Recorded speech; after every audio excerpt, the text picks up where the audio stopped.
kind of nervous because I have a secret. And I'm going to read about that secret tonight. And see, I'm like shaking. And I have props. Yes. Alright.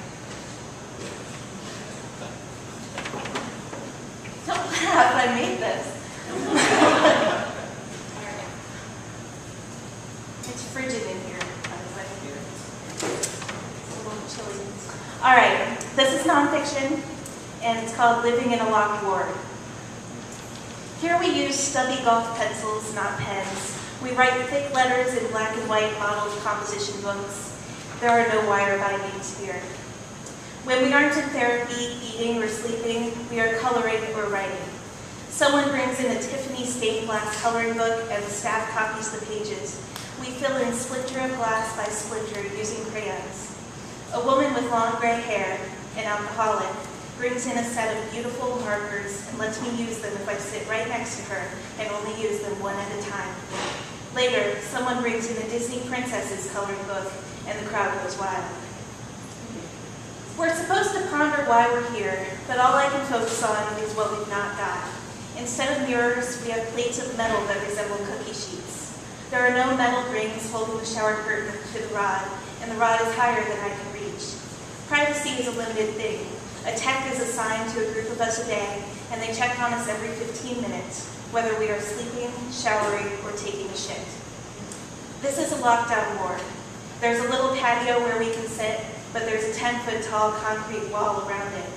At night, from just the right angle, we watch SeaWorld's fireworks show between the crack confined to the top of the wall and the building's roof.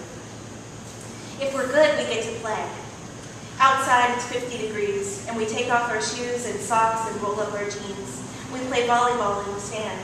My first day, I am stoned on Xanax. The sunlight quivers. Other days, it's too cold, so we play kickball in the gym, in our hospital socks with little rubber grips on the bottom. I slide into home and twist my ankle, but I don't care. There's also a swing set for the kids, and sometimes the techs take us out there because the yard is small and it's easy to keep an eye on us. I get dizzy when I swing, but I rock the 6 monkey bars. I befriend a woman who is addicted to pills. Her kids don't want to see her for Christmas if she's going to be high. A 19-year-old cheerfully welcomes me on my first day. I cry, and she smiles. She flirts with an alcoholic frat boy. In the dining room, where we eat fried chicken and drink apple juice, I see a girl I remember from college. She's from another wing, what we know of as the worst wing. When I approach her, she looks at me as if I am crazy. Back in our ward, a man plays guitar and sings Hallelujah out of tune. I want to cry, but I have learned that crying gets you sent to the doctor who tells you you're bipolar. I lived here for 9 days because my body rejects the medications and I reject the diagnosis. This is an eternity for this type of short-term facility. I am wearing a friend's clothes. I give my own clothes to my roommate, a tiny 18-year-old who overdosed like I did, only on many more pills.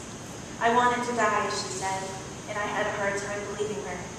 The next day, she wore some meth-hedge jacket and let him touch her knee. I reported this to the techs. She was only 18. I sleep with a stuffed dog, a birthday present from a friend a few years back. At 5 a.m., when our vitals are checked, the tech tucks the blankets around Benny's shoulders. When it's my turn on the computer, I email a friend and ask her to cancel my 28th birthday party. Home is a freedom I'm not ready for. My days at work have been replaced by days in a program for people with mental health problems and addictions. I make it 2 weeks before I freak out at home one night. I cut myself and call a friend. I say I'm going to kill myself if we're all not careful. She takes me to the hospital where I lift my wrist to receive the lime green suicide watch bracelet. It's got orange waves on it. With a little glitter, it would be pretty. The doctors barely glance at me. A young woman is called to sit outside my curtained cell, reading her Bible. My friend stays with me for 6 hours while my boyfriend and her husband wait in the lobby. I am the luckiest woman alive. By transport on a small bus, I am taken to the low-end facility, though it is a place with a tranquil name. I am ordered to remove my hospital smock and replace it with coarse, dark blue scrubs. I have no belongings, just the underwear beneath the scrubs. I live here for 27 hours. For 7 of those 27 hours, I live in a 10 by 6 foot room with bundles of bodies sleeping on the floor, on plastic couch cushions and in chairs. I snag a chair by the doorway. I still have my hospital blanket to keep me warm. I don't go to the bathroom that whole time. Behind a plate glass window, a woman with scraggly hair and wild blue eyes screams and claws at her face until blood pours down from her forehead and cheeks. We are not allowed any medications, so I develop a migraine from missing meds and from lack of sleep. I lie on a mat in a dark room with a blonde woman. The door is open a foot. I squeeze my eyes shut and try to breathe. I think I wanted to live. In the light of morning, when the artificial lights are turned on, I notice a bad painting of a window on the wall. Burgundy curtains frame it. This is a cruel joke, but at least it is art. After an assessment, I am taken to the east side of the 4th floor, which, according to the tech who ushers me up, is the worst place to be. I am escorted to a room with 2 beds and told, "Here, you make your own bed. This ain't the Motel 6. A large room with tables and chairs is our meeting place and dining hall. A thin man points at me and says, "You killed him! You killed him! I'll kill you!" The techs tell him to shut up. I shake in my chair. I play cards with my roommate, a young woman who beat up her mother. Another woman refers to being Baker acted as vapor acted. I can't believe I'm here. After an evaluation with the doctor, I am given consent to enter a residential program run by the same facility as the day program I've been attending. I wait nervously as the techs and nurses call transportation companies. It is the day before Christmas, and I have to get to the other facility before the doctor there leaves. He has to assess me. Finally, transportation arrives. There's a problem though. I'm still wearing the blue scrubs. I can't leave with them on, and they're actually serious about that. "You didn't come with any clothes?" they ask. "Nope. I wanted to incinerate my underwear." Someone finds a pair of tiny pink scrubs and a red old lady's jacket with big gold buttons and shoulder pads. I gladly put on this ridiculous outfit, even without a bra. They tell me to keep my blanket because it's cold out. I do, and I don't care how cold it is. In fact, I'm glad to taste the sharp Orlando air filled with dust and dirt.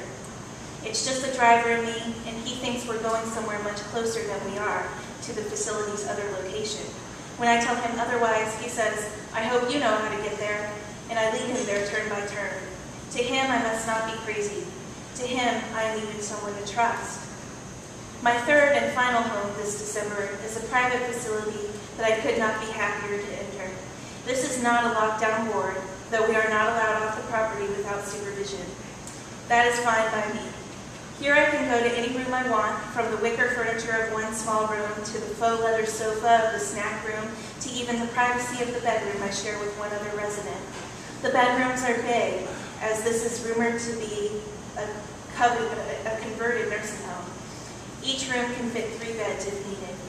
Outside, there's a ping pong table and a pool. The smokers and I gather around the table covered by an umbrella. At night, we eat our snacks out here before lights out. In the morning, I do handstands against the wall and lead stretches for the group. This place is not perfect, but it's pretty damn good. Losing freedom is always an imperfect experience. Once, like the time I thought I might kill myself, I thought I might suffocate myself with a black garbage bag. It was this visceral sensation.